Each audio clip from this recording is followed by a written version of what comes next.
এবার মেঘার দেওয়া আগুনে পুড়ে হসপিটালের বেডে শুয়ে আছে কুসুম সরকার। চারদিকে ওষুধের গন্ধ, স্যালাইন ঝুলছে, আর ডাক্তাররা বলছে ভাগ্য ভালো যে আগুনটা পুরো শরীরে ছড়িয়ে পড়েনি।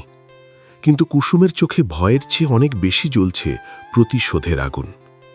সে ধীরে ধীরে চোখ খুলে বলে, মেঘা ম্যাডাম ভেবেছেন আমাকে আগুনে পুড়িয়ে শেষ করে দেবেন? না, এবার আমি নিজেই তার মুখোশ সবার সামনে খুলে দেব।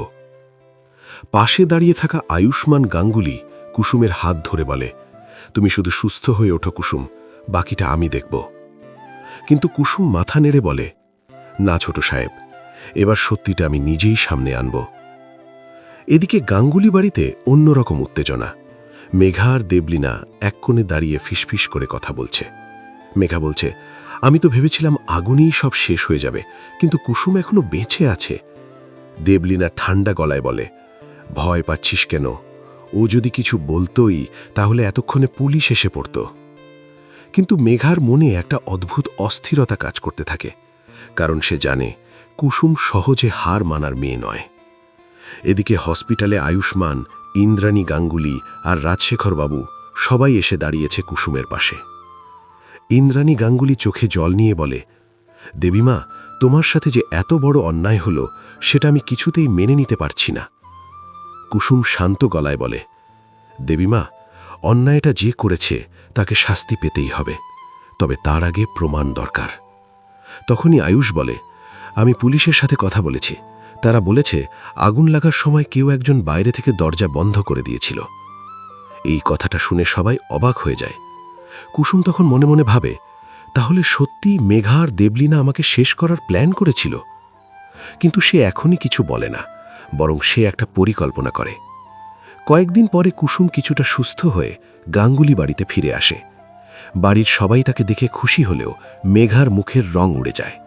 মেঘা অভিনয় করে বলে, কুসুম, তুমি ফিরে এসেছো দেখে খুব ভালো লাগছে। কুসুম শুধু হালকা হেসে বলে, আমাকেও খুব ভালো লাগছে মেঘা ম্যাডাম, বিশেষ করে আগুন থেকে বেঁচে ফিরে আসতে পেরে। এই কথাটা শুনে মেঘা একটু চমকে যায়, কিন্তু সে নিজেকে সামলে নিয়ে বলে, তুমি এসব কি বলছো? আগুন তো দুর্ঘটনাবশত লেগেছিল। কুসুম তখন ধীরে ধীরে বলে, দুর্ঘটনা নাকি পরিকল্পনা? এই কথা শুনে চারপাশে দাঁড়ানো সবাই একে অপরের দিকে তাকাতে থাকে। এদিকে দীপালি সবকিছু চুপচাপ লক্ষ্য করছিল। সে এসে কুসুমকে বলে, আরে কুসুম, তুই কি কিছু জানতে পেরেছিস?